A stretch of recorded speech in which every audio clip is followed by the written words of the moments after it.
On behalf of New Jersey City University, we have a customized Shawn Tucker soccer jersey.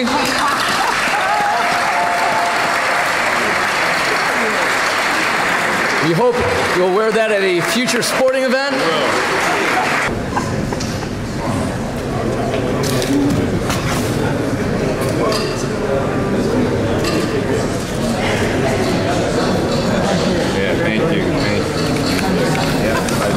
Ladies and gentlemen, please welcome to the podium our new Associate Vice President and Director of Athletics, Mr. Shawn Tucker.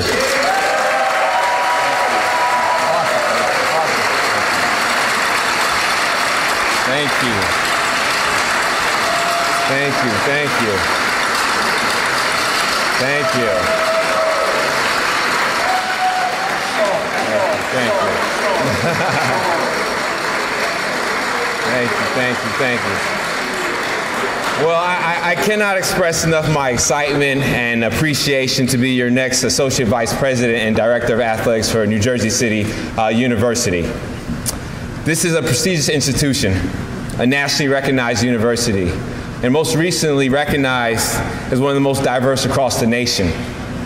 So what an honor and a privilege it is to be the one charged leading our athletic department to new heights. Thank you to the hiring committee led by our FAR, Dr. Wanda Rutledge, to our administration and student athletes for all your efforts during this process. To Jason Kroll, thank you for setting a clear vision on the possibilities here at NJCU. I'm looking forward to working alongside you again. To Dr. Sue Henderson, your leadership, your drive, your energy, it shows. It shows in our meetings one-on-one, and I'm excited to work alongside you to set NJCU athletics to a new direction. So as you all know, in athletics, there's a lot of long hours, right? A lot of weekends, a lot of times of missing family occasions. And due to the nature of collegiate athletics, and not only collegiate athletics, but higher education. So without having a strong, committed, and loving family support system, a lot of things could fall through the cracks. So to my high school sweetheart and my wife, Mary, I applaud you.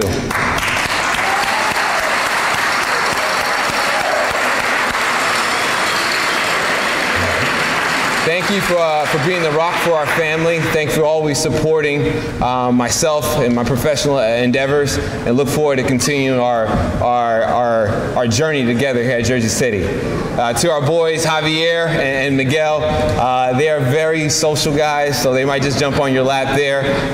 Miguel, thank you for being who you are. I don't know where he's at, somewhere in the crowd back there. They're tremendous fans. Quick story before I dive into kind of more of my opening statement. When I told Miguel back there that we were going to be transitioning from Rutgers University. Obviously, I played football there. I've been there since 2001. He took it hard. It was rough. He realized that he wouldn't be going to Rutgers football games and basketball games as often as he would like. So there was one day where I told him, you know what, I saw he was very disappointed and sad. I said, guess what, buddy? We're always going to be a knight.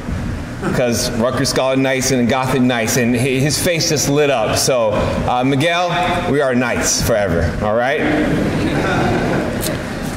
So, yeah, you clap it up.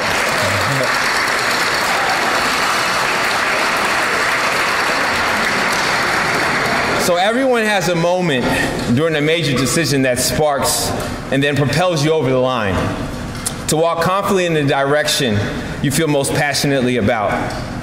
Some people call that moment the fork in the road.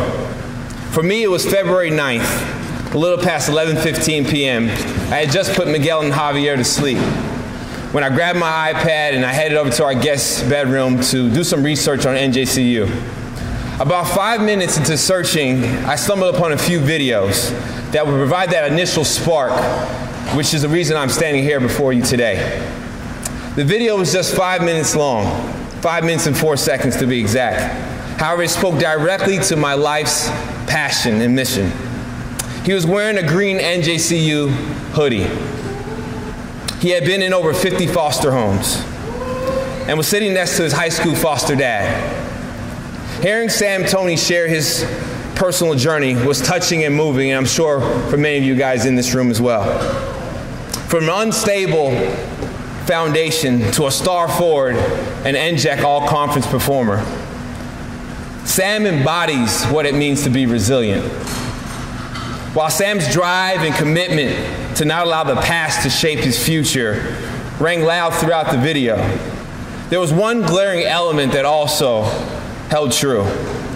Despite Sam's hurdles, despite Sam's winding road, his success, his development, his growth could all link back to a caring support system.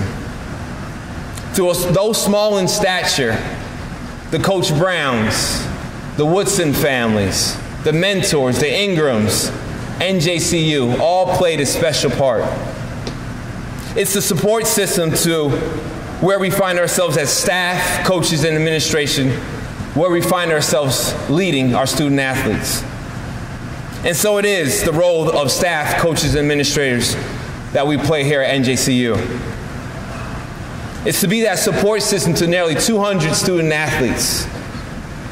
While I could have easily stood before you today and prematurely cast the vision for the next 5 years of NJCU athletics, before I stepped foot into my office, met with staff, coaches, student athletes, alumni, I thought it was important that you all walked away today with a better sense of the leader who will be championing, challenging, guiding, and supporting this institution and department to achieve greatness. My fundamental core purpose or mission statement is to create an environment and foster a culture of success for those I serve and lead in their pursuit of achieving their passions. Simply put, I'm here to be an effective and engaging, supportive, and serving leader. 11 years ago, I started my professional career in the city of Newark with the population many would label as at-risk or disadvantaged youth, transitioning out of the juvenile detention system back into the public schools system. The court cases were difficult to read. There were many hard days, seeing reoffenders come in and out of the office. There was also moments of adulation, seeing your students graduate with a high school diploma. Regardless of the outcome, I learned quickly at the age 23 that I had an internal drive. I had an empathetic attach, a longing to lead and serve those that are often overlooked and undervalued. Fast forward to 2009, when I was given a special opportunity to build and launch the Rutgers Leadership Academy. While transitioning and serving a different population from at-risk to now Division I scholar student athletes, my core purpose remained true: to create an environment where those 600 plus student athletes were developed, trained, and prepared to be successful students, athletes, and most importantly, people. The success that we strive for as parents and our children, this success that we yearn as coaches and our athletes, this success that we tirelessly work as administrators for our students can only be achieved when the lifeblood of a department is running at an optimum level, and that lifeblood is culture. Culture is how things get done in an organization. Aristotle once said, "We are what we repeatedly do." Excellence, then, is not an act, but a habit. The lifeline of any effective business, organization, department begins first with culture. Without an established and effective culture, vision will never be achieved. However, I'm confident we will achieve our vision because we have some great people here. Great individuals that I've met during the hiring process that have put in tremendous work over the years, that desire for NJCU to reach its fullest potential. So I conclude this afternoon and leave you guys with 8 strong cultural declarations as we close out one chapter and begin a new bright future here at NJCU. Culture is cross-campus collaboration. Culture is re-engaging alumni and reminding them of a special time they once had. Culture brings home championships, conference championships. Culture is making sure we train just as hard in the off-season when no one is watching. Culture is seeing trash on the floor and picking it up because there's a sense of pride. Culture is attending a 3:30 p.m. Gothic Knights baseball game on your way home from a long day of work. Culture is representing our institution proudly and wearing NJCU apparel on weekends. Culture is essentially in our hands, and we have the opportunity to shape and establish one of the best cultures in the NJAC, which will lead us to write one of the best chapters in NJCU athletics history. And it starts with us. I'm thrilled to be on board, so let's all do our part, and go Knights.